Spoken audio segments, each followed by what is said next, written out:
o que eu percebi com o passar do tempo, são 10 anos fabricando máquinas, 12 anos fabricando máquinas. Muitas das vezes as pessoas olham uma fábrica, vê o operador de chinelo, vê os carinhas de carrinho de mão para cima e para baixo, tirando máquina enterrada, aquela bagunça. E de fato, a maioria dos pequenos é bagunçado, cara. Não é nem por uma questão de má vontade, é por questão de grana mesmo. E o cara tem que matar um leão por dia, e é assim mesmo. Mas muitas pessoas que estão entrando no ramo e investindo, eles olham isso no sentido assim, não, é de qualquer jeito. É daquele jeito lá. Não, vou montar a fabriquinha aqui, vai ali de qualquer jeito mesmo. E na verdade não, é um assunto bem complexo, existe uma responsabilidade muito grande por trás disso, né? E entender principalmente o público que tu vai atender, né? Então você tem que ter esse domínio, como você falou no primeiro momento, eu acho que ele dito, ver a demanda, mas não só a demanda em si, ver o que a tua demanda te exige. Então, qual que é a tua demanda? Tua demanda é para prédio de 12 pavimentos? Não, é para 4. Não, é só para muro, ou é para piso. O piso, nesse sentido, eu acho que ele é um pouco mais tranquilo. A dificuldade do piso é chegar nos 35 MPa, mas a responsabilidade do bloco, ela vai além. E é muito no olho, né? O Daniel acompanha mais do que eu, essas fábricas. É muito no olho. Deu frisado do lado, né? Deu ali o aspecto ficou legal, ficou com a coesão correta, ficou bem as quinas vivas. Fechou, é isso e vai embora. Não, né? Tem uma questão de acompanhamento do peso. E eu queria entrar nesse mérito contigo agora, Marcos, o seguinte. O teu cliente te contratou e ele precisa seguir um padrão de 4,5 MPa a 5 MPa no bloco. Né? E como que assim, ele fez o traço, desenvolveu o traço para chegar em 4,5, 5 MPa. Eu, por experiência, sei. E de um dia para o outro muda. Às vezes de uma semana para outra muda. Dependendo da rotina da fábrica, quantos blocos você for fabricar, vem vários caminhões descarregar material. Como que ele pode trabalhar junto com todas essas variáveis e manter esse padrão de qualidade numa escala aceitável? Quais os argumentos que você, como consultor, pode passar para o pessoal assim, é legal seguir, sei lá, o peso, as medidas, a altura, isso, porque tudo isso influencia. Às vezes tem o bloco com 2 milímetros mais baixo, ele tem um peso diferente do bloco com o 19 cravado lá. Então, como que ele pode acompanhar esse dia a dia para que, assim, vamos colocar, ele não tem um laboratório interno, né? Mas ele tem que mandar romper esses blocos. Imagina, todo dia ele vai ficar tirando a amostra ali e tal. Existe uma maneira mais fácil para ele conseguir fazer esse acompanhamento? Falando em blocos de alvenaria estrutural, tá? Os blocos em geral, tu não tem muito como pesar eles na saída. Normalmente as empresas mandam romper, mas eles não pedem valores como peso do bloco, espessura interna do bloco. Às vezes o cara troca a forma dele já estava super gasta, ele já estava 2, 3 milímetros, ele já estava quase no limite da norma. Gente, o bloco é área, a resistência em megapascal, ela é a área quadrada do bloco por quilonewton, entendeu? Então assim, quanto mais tu aumenta, quanto mais grosso tu deixa ele, automaticamente mais área de concreto tu tem, então mais área resistente tu tem. Então assim, cuidem sempre, espessura, muito espessura. A altura é importante até porque tu não quer mudança e tu quer saber o que tá pensando. Mas assim, espessura é importante, sabe? Cuidado quando tu troca a forma. Muito cuidado quando tu troca a forma. Tá indo muito bem, forma novinha, fininha e tal, baixou a resistência, tá se quebrando, ele não atingiu a resistência. Pô, tu diminuiu a área, entendeu? Então, cuidado, de novo, a área sobre quilonewton, sobre quilograma, então megapascal é isso, sabe? Então, tomem cuidado com isso. E sempre pesem as peças. Sempre deixa o peso. O peso é um No caso, no outro dia pesa. No outro dia pesa, não custa nada. Pesa 10 bloquinhos, anota, fica...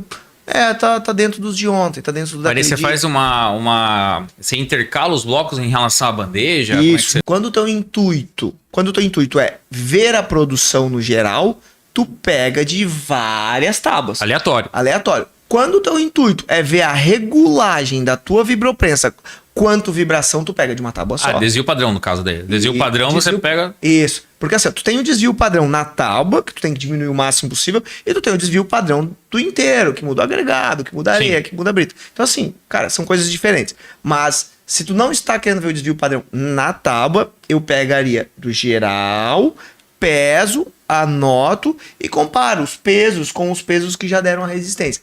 Tratando com a mesma espessura do bloco e o mesmo tamanho, eu acredito que assim, é um parâmetro bom, é um indicativo bom.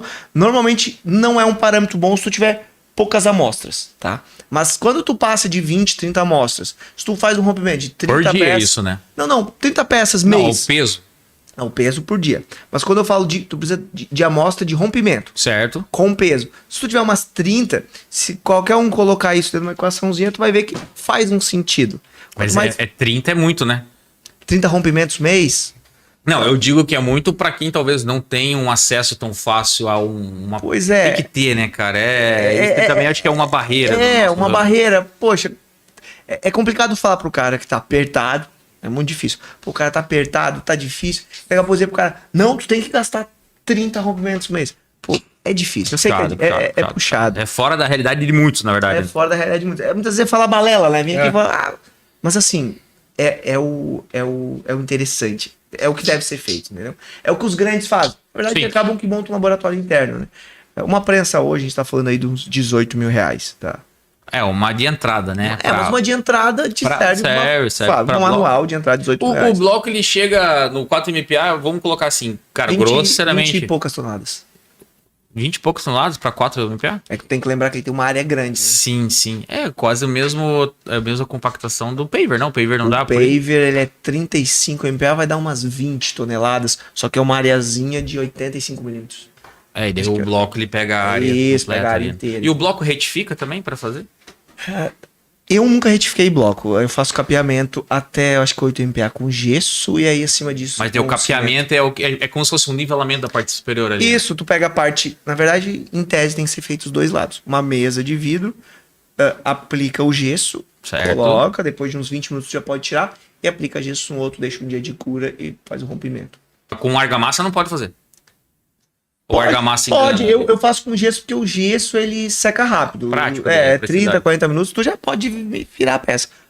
O argamassa demora um dia, tem que ser de um dia pro outro. Assim, um fundamento básico, né? Vamos sem falar de romper e tal. Então no bloco seria a questão do peso, alinhar isso. Mas vale ressaltar que assim, você também precisa ter uma referência. Qual que é o peso? Você precisa, né, ter um histórico de peso, rompimento e resistência. Tu não, pode pegar, tu não pode pegar o histórico de outra fábrica, tem que ser o histórico da tua. Te ajuda porque são 28 dias, muitas vezes, depende do cimento, né? Mas normalmente o cara tá usando, sei lá, mais pro norte, aí, sei lá, um CP2 32, assim, demora um tempão pra dar resistência. Mas ao norte, porque lá é um pouco mais quente, no fim eles acabam usando. Aqui a gente usa, no sul a gente usa mais o CP5, principalmente no inverno. Mas já tá bem difundido isso, cara. Eu vejo muita gente, né, até com empresas menores, usando CP5. Porque o peso, ele te dá um parâmetro muito rápido. O rompimento, se tu também não tiver parâmetros de 3, 7 e 14, não adianta. Daí tu rompe com uns 3, vai dobrar a resistência. Não dobra, entendeu? Tá, mas deixa eu fazer uma pergunta. Vamos lá, comecei a fábrica hoje. Preciso fazer blocos, fabricar blocos de 5 MPa. Beleza, nunca fabriquei bloco na minha vida. Vamos desenvolver um traço que, por experiência, a gente vai deduzir que vai atingir essa resistência ou um pouco mais ali. Tá, eu começo já rompendo já na primeira semana para eu ter um histórico tipo de uma curva de resistência, alguma coisa nesse sentido? Quando eu faço o controle, eu tento fazer 7, 14 e 28. Ou no mínimo 7 e 28. Eu posso colocar um dia antes? 1, 7, 14 e 28? Você acha que de 1 para 7 dá uma variação? 2, 4, 20 indiferente. É indiferente. Mas assim, aí também faz. Eu acho muito massa. Quando o meu cliente usa também, eu vou lá, olho e ele me dá 3, 7... 14, acho que faz 21 e 28, posso estar errado, mas faz. Então ele me dá a porcentagem de ganho de resistência. Com aquilo eu já tenho uma aproximação. Quanto que ganha do 14? Ganha 30%. Você consegue com essa informação completar com a tua informação. Aproximado. Lembrando que o cimento, ele é feito dentro do laboratório, teste, e ele fica a uma temperatura, se não me engano, de 21 graus. Então assim, e fica submerso. Então, ele fica tudo perfeitinho. Aqui fora, tu tem 40 graus no primeiro dia, então tu acelera um pouco. Normalmente, eu sei que tá mais acelerado. O que eu queria chegar no ponto com você? Se eu tenho que descobrir em 7 dias que o meu bloco talvez não tenha atingido o 5 MPa que eu quero, eu fiquei 7 dias produzindo um produto que não me atende. Entendeu? A questão, assim, em tese, assim, teria como, de alguma maneira, eu tentar descobrir antes? Por isso os pesos, né? Fabrico hoje. Amanhã tem que dar tudo certo. Tu pegar e levar pro laboratório. Certo. Quando chegar no laboratório, se for o pavimento, tem que retificar. Já não vai dar certo. Já não vai dar certo. O pavimento tem que ficar 24 horas dentro da água. Tá? É a norma. O bloco não. O bloco tem que ficar um tempo, ele não pode ter umidade. Ele tem que estar a temperatura ambiente.